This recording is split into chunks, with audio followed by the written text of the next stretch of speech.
Hi and welcome to this multi-part video series called Phone Right. My name is David Anthony. Now, if this is your first time here, welcome, and do consider subscribing because this channel is all about helping you go further and faster in business and in life. So let's get started. Jody and I met at a school one day when I was talking with the young kids about communication. Perhaps not surprisingly, they told me that the number one problem between them and their parents was that their parents don't listen. So I asked the kids to define the word listening.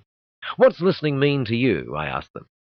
Jody had the answer quickly. She put up her hand and said, Mr. Dunn, I think that listening is wanting to hear. Now that is profound. It's a good example of the old phrase, out of the mouths of babes comes wisdom.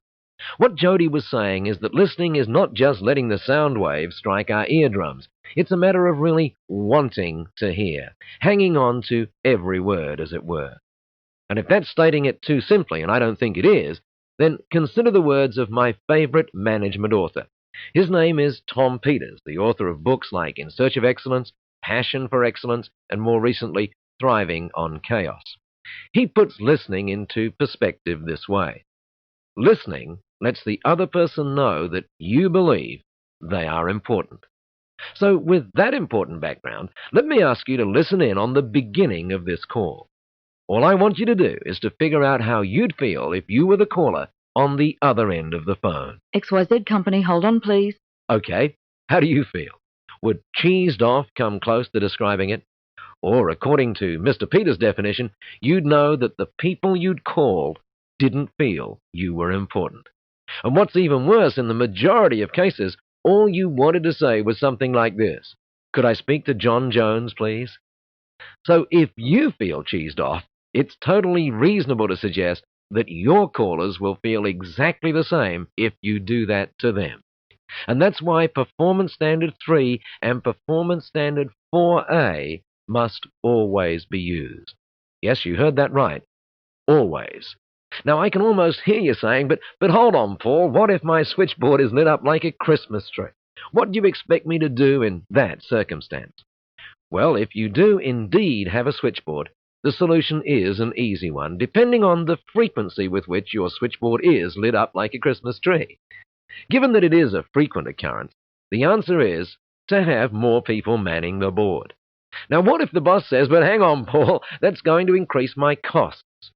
Well, that's true. Of course it is. And it's my contention that that extra investment will reap enormous rewards because of the vastly improved image your company is now able to project. And not only that, think of the damage, hold on please, is doing to your company's image and hence your company's sales. Of course, with today's more modern phone systems, it's possible to do it an even more cost-effective way. All you do, let's say with a commander or distributed system, is establish a hierarchy of call answering. In other words, if anyone in the office anywhere hears that phone get beyond the second ring, then someone else picks up the second line, and so on, even if that someone else happens to be the boss. So let's say it one more time because it really is absolutely vital to your task. Standards 1, 2, 3, and 4A apply absolutely. If we're really serious about the impact of phones on the business, then there can be no exceptions, and there's certainly no ABC Company, hold on please. Now, you'll recall we said Performance Standard 4A, listen attentively, was attached to another standard, Performance Standard 4B. It turns out that Standard 4B is one of the most underused standards of all. But it also turns out that it's one of the most critical standards in terms of creating superb first impressions. Now that's quite a build-up, isn't it? In fact, Standard 4B is so important, we'd like you to be really fresh when you listen to the ideas on it. So, as a way of congratulating yourself on your effort so far, take a break right now. We'll talk together about Performance Standard 4B on the first part of the next tape of your Phone Right First Impressions program.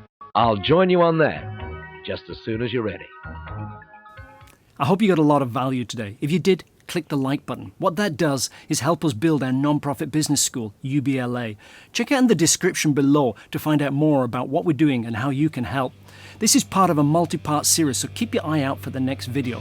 In the meantime, we've done a great playlist about why do small businesses fail. Check this link over here, and this will show you a great little list about how you can be successful in business.